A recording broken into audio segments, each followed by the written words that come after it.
Hey everybody, back working on the Robo tuner, and oh my god, so close. I was actually playing it. Let's see, yeah. So like action, oh, okay, wait. Yeah, battery on the camera was like pretty much 5%. So I let it charge up a little bit. While it was doing that, I went ahead and did the mounting plate for the pickup. I used the chisel and I popped it off, and once again super glue behaved like a dream, and it had 4 mil and 2 mil and no mil worth of shim, and I cut it down to it now has 0.3 mil, which is the thickness of this thing, and it has 2 mil up at this end. And the clearance on the pickup is looking real good across the board. If we like slide the guitar this way, even there, let me get it all the way up there. In position, there we go. And bring it up so you guys can see it. Guys and girls, yeah, so we're good all the way around. Yeah, it's close, but I don't know. We'll see what happens. We'll see what happens. I sure hope that doesn't induce magnetic buzz. I mean, I've got, get the x-ray specs here. I got 2 mil to that back rail when I'm fretting the 24th, so I might be clean, I might not. And, okay, but here's what's going on. You see the saddle? Yeah, because of the extreme break angle, and you see that this is like one of the most extreme strings here, when Robo does his thing, this saddle has a tendency to shift forward too far and pop out. It's also jacked up because it's one of the center 2 strings, so it's up on these 2 little pegs, and so it pushes forward a little bit, and it's only got those 2 little pegs it's standing on, and not a whole lot of friction here, and it goes ping, and yeah, and then you lose your tuning and stuff like that. So 2 basic options. One option is to move these hold downs back further in order to reduce the break angle. And then the other option I was thinking of was like, you take the bridge out and you get the coping saw and you cut a little groove, like right where the screws go, so that the screws actually sit down in the groove ever so slightly, which will keep them from shifting forward. And I'm actually favoring moving these because that's a really radical break angle there, and that's the root cause of the problem. This is a band-aid. Putting a groove in there is a band-aid fix for, so this is the fundamental problem. That's symptomatic. The fundamental problem is that the break angle's too much. So I'm going to do what I can, see what I can do to reduce the break angle. If you look here at the number 1 string, I accidentally didn't go underneath the hold down, and it's going all the way back to the roller here. Yeah, see, it doesn't go under this hold down here, and it goes all the way back above all this stuff, and all the way back to this roller, which is sitting about halfway up the pin, but the pin didn't bend or anything, and then it's under tension and it's tuned up. Well, largely tuned up. Yeah, you know, these strings haven't been stretched or anything, so it's going to take a bit for it to dial in. But it's cool because you can just like turn the thing on and it's immediately in tune all 6 at once mode. And so then you can just like run through it, and as soon as it gets all 6, and it can apparently do them simultaneously even. I haven't really tried yet, but apparently you can just strum it open and the thing will figure it out and then turn itself off. super slick in that respect. I haven't actually tried that feature on it, but yeah, as far as, I mean, while I was playing it, I, checked the tuning once or twice, and it's really real. It's as easy as turning it on, hitting the strings a few times, and it turns itself off. It's literally that simple. But of course, you've got to have it, let's say within 2-3 semitones of in tune for it to just do that.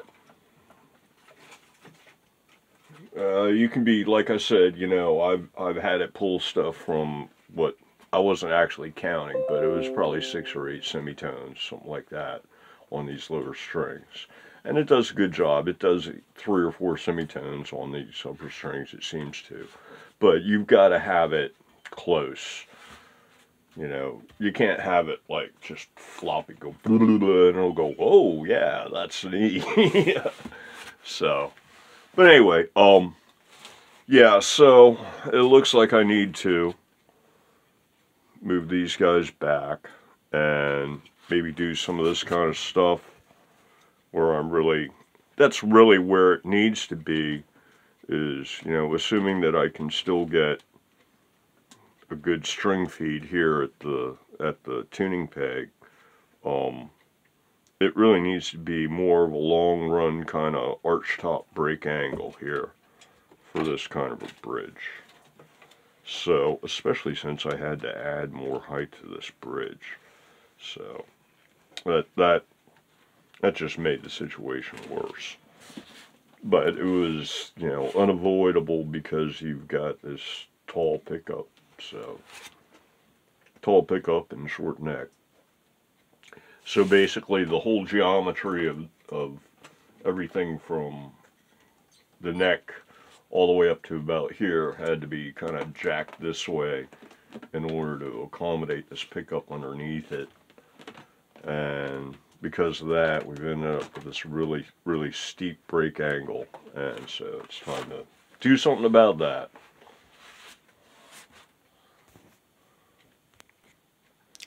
It might be as simple as removing the hold down bars entirely. That would allow the 2 outside strings to run straight down to the pins the way this number 1 does. The inside ones would run straight down until they hook underneath this, and then would go to the outside of the center tuners. And then these 2 inner guys, with any luck, will stay hooked underneath the heads of these screws and give you a softer break angle there too. So maybe I'll just try that.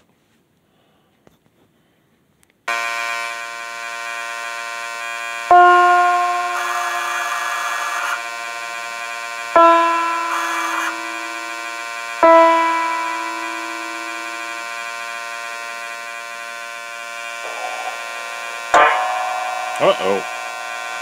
What was that? Damn. Haha, look at that. There it goes again. Pink. Yeah, see, I pulled the ballers off, and it seems to work, but yeah, pink. So, I guess I'm going to have to do the notch. Okay. That line there is where the front edge of the notch should go.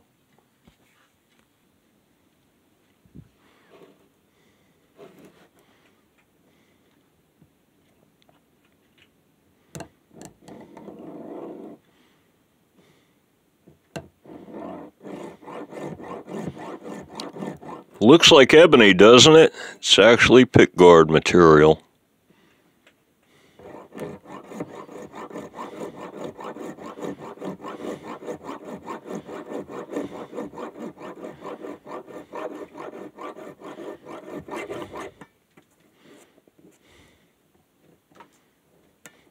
Wonder if this is going to be wide enough.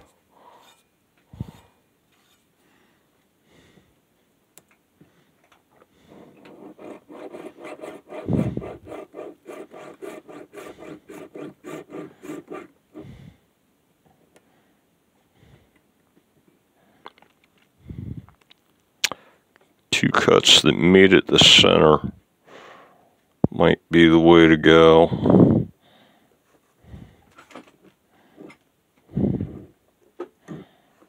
Get this thing to start without cutting my finger.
Yeah, I think that's the idea.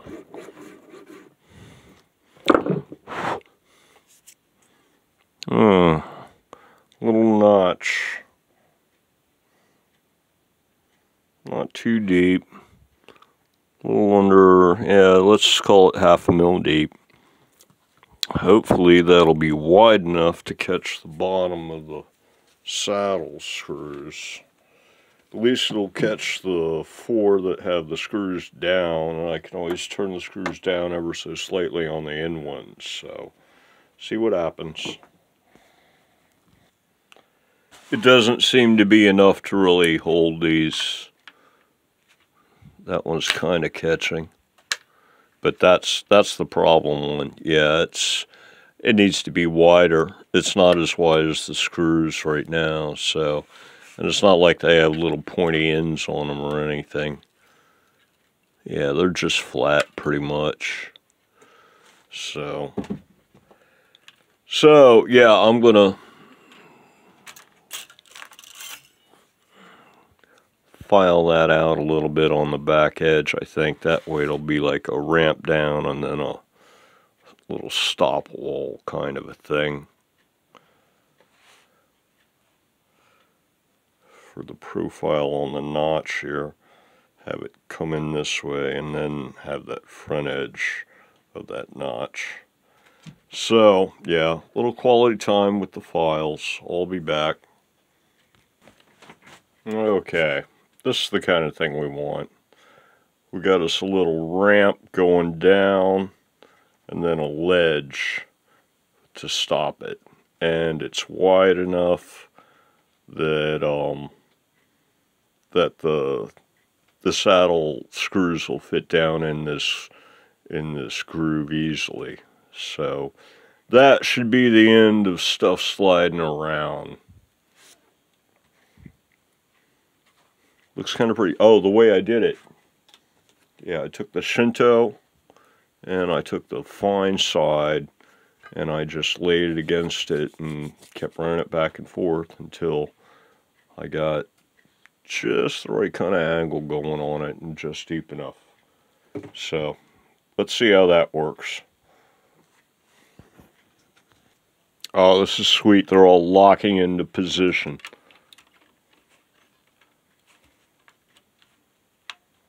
Little click and lock. Little click and lock. Now these two guys, the screws are not down at all, so they're not locking. They're just sliding over still. But I can turn the screws down and we're going to lock them in a bit now. So yeah, this is going to work. But because they are down a little bit, I might have to raise the action now a bit.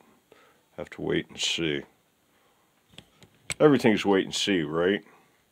But yeah, action's looking a little low now because of that notch. So give them another crank on the saddle screws and everything ought to be hunky-dory. Give these guys like half a crank worth of sticking out the bottom just so that they'll catch in the groove, and everything should be great. Okay, the bridge is back in, the saddles are back in, Robo's done its thing, it's all tuned up. It's back at the same position. I put a little punch mark, like right here, where the theoretical saddle line is, which is more or less where the center of this roller should be. And then I set this angle. It more or less works out to being that little bit of gold paint there. You put the bridge at the back of the gold paint. I know it's terrible, but yeah, that's the mark. So yeah, you put this side of the bridge at the dot, you put that at the back of the gold paint, you put the saddles on, so they're more or less at the front. And that's the intonation point where it checks out okay. So, yeah, so it should be intonated and tuned and everything, and it's got quite a little spiderweb kind of thing going on here, but it's cool, it works. These guys are not slipping, and so that's all good. Oh, I did do this. The two outside saddles had a tendency to fall off. So back here, I took the strings off from around these pins, which tended to pull the saddles further off the bridge. And so now these actually tend to pull the saddles in ever so slightly. If we can get a shot there. Yeah, it's hard to tell, but that tuner up there is slightly inboard of the hole at the back end of the saddle. So yeah, so it's looking pretty good here.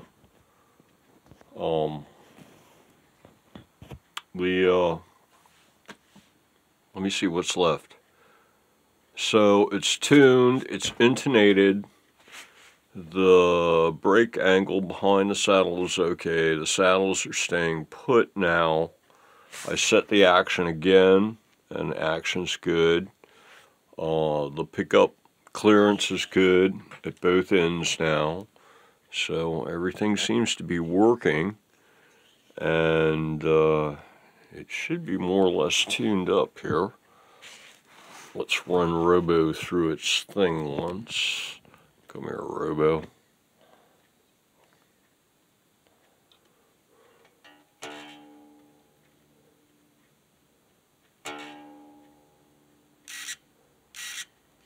No, I'm playing E, stupid.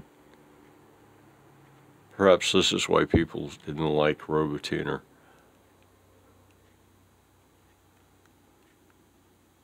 There you go. Now I'm playing E.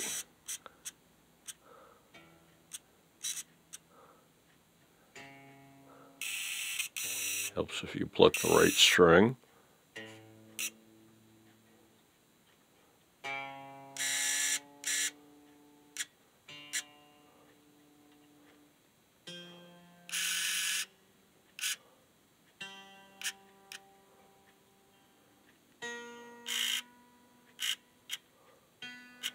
Like I said, new strings, and I didn't stretch them, so I'm going to be doing this a few times.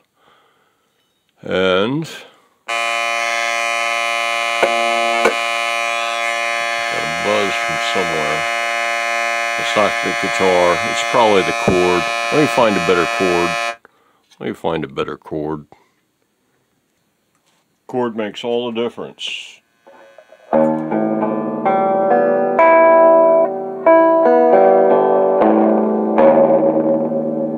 And it's gone out of tune already.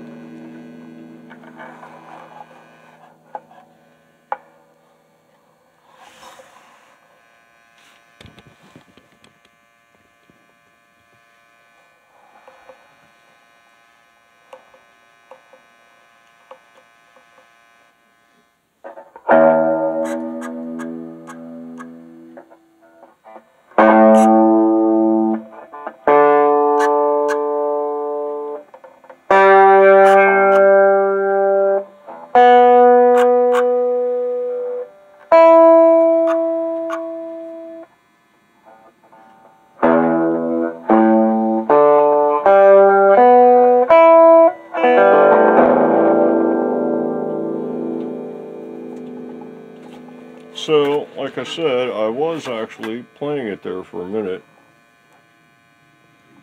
The strings need to be stretched, really. It's going to take a while for it to work its way in, so to speak, as far as like the string tension goes.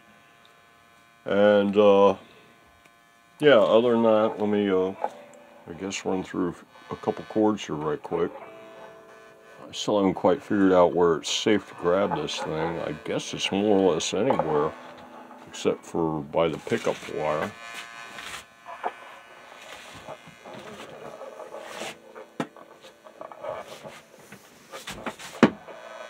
Let's see what we got here. Seems to have a very open sound to it.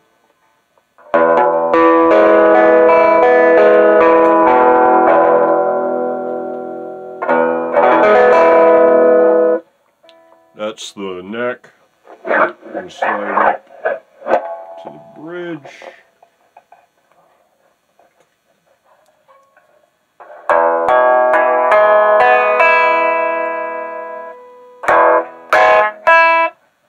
Almost like a banjo. Very twangy.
Kill button.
Go back to the bridge. Let's see what the middle sounds like here. No, not bad. All right, so yeah, let me go back all three again. Okay, bridge.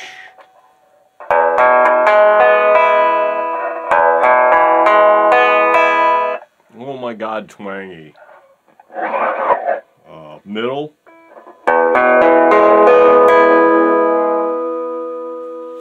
Halfway between the middle and the bridge. That might sound more like a normal bridge. Not very loud. I think what it might be is that we're maybe a millimeter further away from the strings at the bridge. And that might be doing the kind of nasally or nosy sound that you get when you put the pickup down and put the pickup screws way up on a PAF style humbucker, and it gets you a really nosy kind of sound.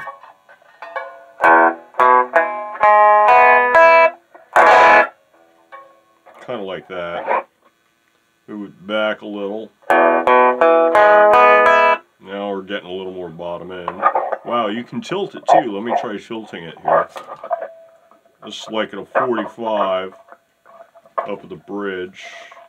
So the corners are just underneath the outside strings. Maybe a bit more bass in that, if we can. A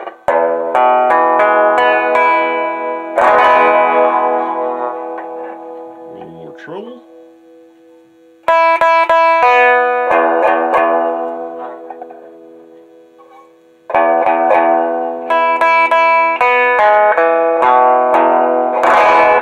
That's pretty balanced. That's well, it's about in the middle, actually. About in the middle. And it's still up by the bridge. And it's not tilted or anything.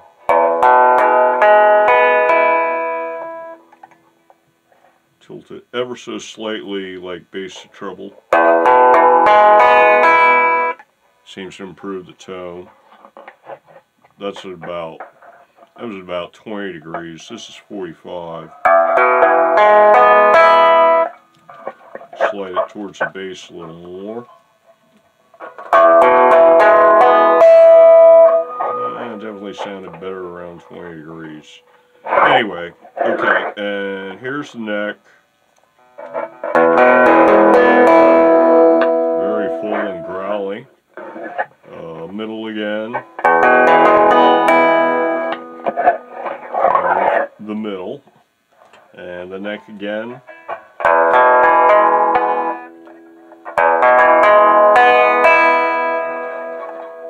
And halfway between neck and middle.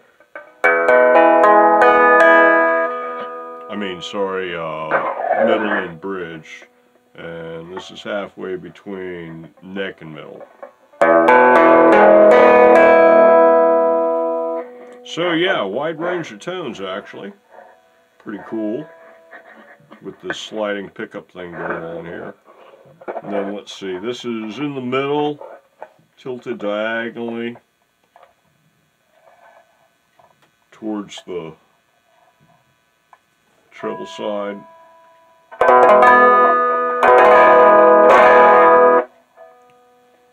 Kind of tones it down a little bit. This is it not tilted. Anyway, so let me put it.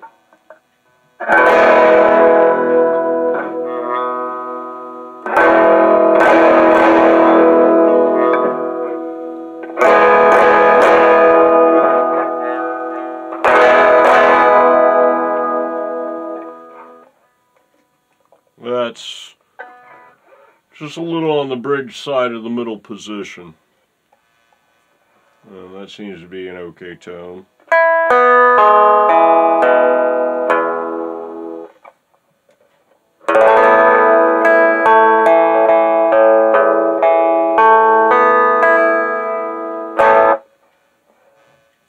Not bad.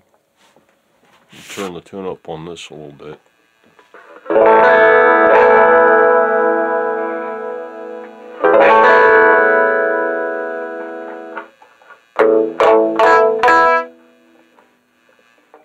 Well, I play something, but already, oh god, it's been so long since I played, man. It's sad. My fingers are already starting to hurt. Should I butcher something right quick?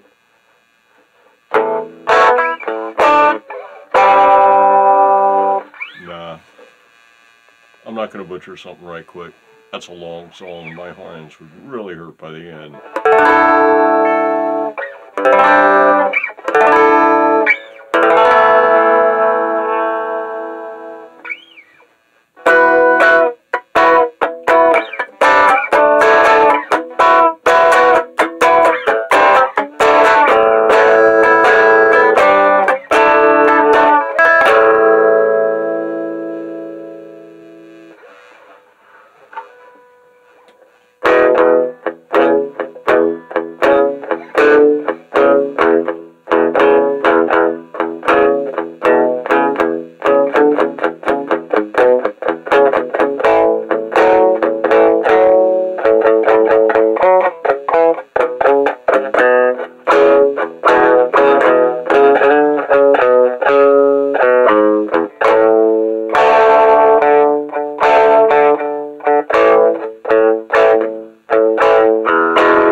done messing around. It obviously works.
Alright, there you go.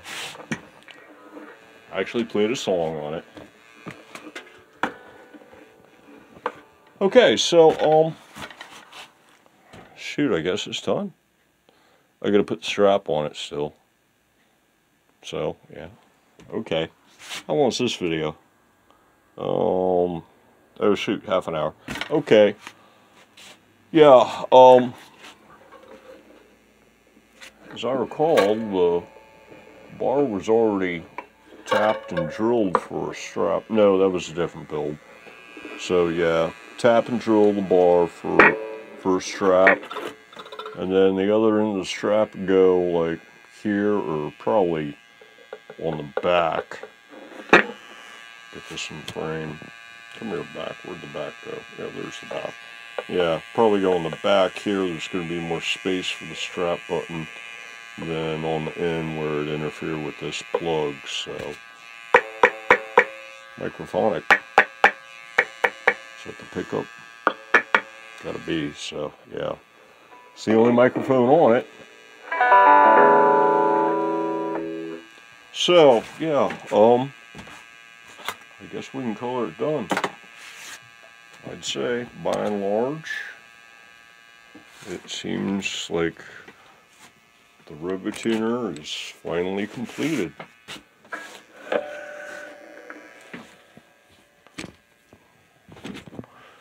I told myself that I'd be setting up cameras between shots instead of trying to move it around during shots, but that's too much like work. So let me just like hit a few clips here and see if I can get the whole guitar in view. There we go. Alright. Yeah, so I think we can call it done. Robo tuner, interesting concept. Definitely an interesting concept.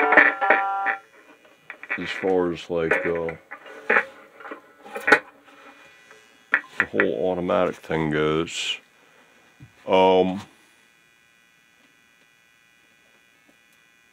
They're cheap now, so why not?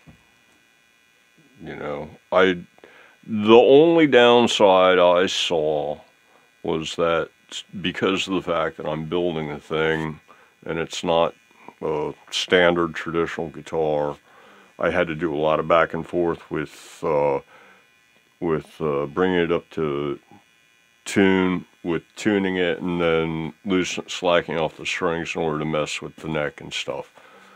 And each time I had to use the Robo tune in order to do that, which it's as fast as having like a power unwinder, but you also can't, well, technically you can just reach down and turn these things, but you probably really shouldn't. So there you go. I don't really see any super downsides. I guess if like this is the only guitar you had and you just were like, I don't know why somebody would, I don't know. People are weird about guitars, man. You know, they get a guitar and then they decide it's not the right shade of blue or the right shade of green, and so they got to get a different one. So people are just weird, man. But yeah, I don't see any real problems with it. Yeah, I can't think of any. About the only problem I see is that apparently the docks that Gibson gave you with this thing, and I've got like 2 copies of them, it basically amounts to case candy tags that they'd hang on the guitar that only give you like the basics of how this thing works. Barely enough in order to muddle through, basically, is all they give you in the way of instructions. And then I think they direct you to an online PDF or something. And the thing's actually got a lot of capabilities. It can carry, you know, alternate tunings and the whole 9 yards, man. So it's crazy, all the stuff this thing will do. But you know, I haven't even downloaded the docs yet in order to figure out all the things. Well, I took a look at one point, and it was like, it's got some of the stuff on the tags, but not everything, so. But, you know, I've figured out enough from that and watching YouTube videos and things like this in order to get the thing to work. So I don't really see any problems with it. So, you know, I could see where it might not be your thing. You know, the same way that some people just don't like guitars that are no-head guitars or headless guitars, whatever you want to call them. Guitars without a headstock. You know, it's,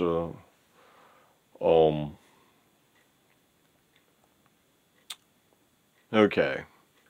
Is it better or worse than other types of tuners? It's a built-in tuner. It's a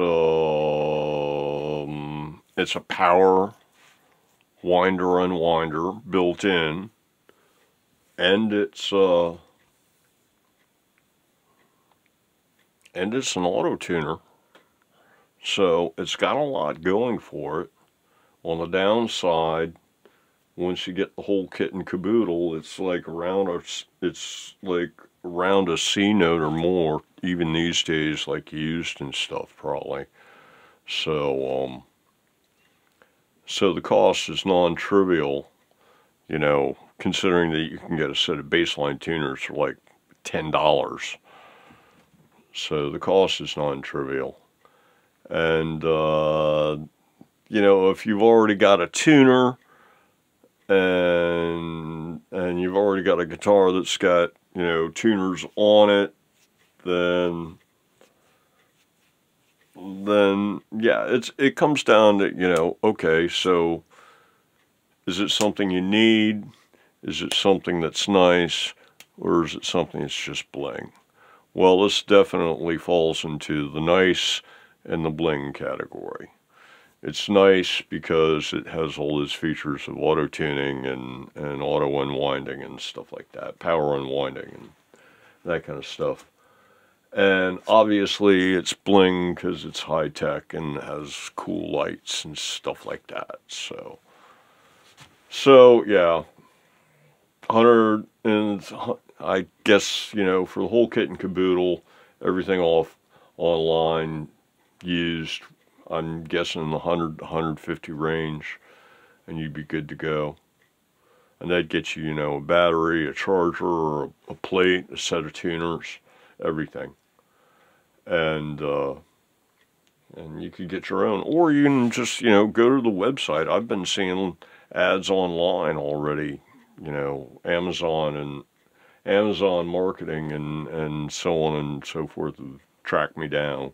Google Ads, there you go. Google Ads has already tracked me down on that one. So, yeah, so Tektronix, I believe, is the name of the company. It's out of Germany. Do a website, you'll find do a web search and you'll find the website, and you can buy all the gear off the website. They even do like 6x L tuner systems as well as 3x3 tuner systems. So yeah, I'd have to say this is a definite success. You know, it seems to work just fine. You just got to get it close. And look, I slipped the saddle. Did that one slip? No, not really. Just this one. I'll have to turn the grub screw another half turn. Where's that wrench? Well, worry about it later. It held together long enough for me to play, so. Yeah, I don't see any real problems. I don't see real issues, so. If you want to put a Robo tuner on your guitar, there you go. You've seen it done. You've seen it done in a most unusual way, in fact. And yeah, it can be done both forwards and backwards. You've seen it done backwards here now, since it's a tail tuner. And everything's backwards, you know. These are flipped around. That one is this one, this one's that one. And everything winds from the outside instead of the inside. So yeah, a lot of craziness, but eventually got it. I'm going to end the video. Enough rambling. Until the next one, what is next? I don't know. Something's next. Something's always next. Let's see. Oh, yeah. Guitar number 6. The bars and stuff are out of the paint shop and ready for sanding and polishing and such. And then I can continue on that. I'm still shellacking the black stain Strat, but it's turning out really nice looking. So that should be a pretty good match for that neck, which is right here. Let's see if I can get it in some kind of light so that you can see. Yeah, there's the neck, and that's the body to go with it. Still got to do the back some, and that's only the first coat of shellac, so. But until the next one, actually, yeah, it's going to be, I think the black stain Strat came before the carbon fiber. I almost started the carbon fiber before this one, but then I looked at the list and was like, oh, Robo's the oldest build. I got to finish Robo, so. Robo is done. Yeah, big day here. This build took a long time. Long time. A couple of months worth of just waiting for parts to arrive to get a complete Robo tuner system together. So, but anyway, enough rambling. Until the next time, everybody, have a good one. Go make some sawdust and push the envelope.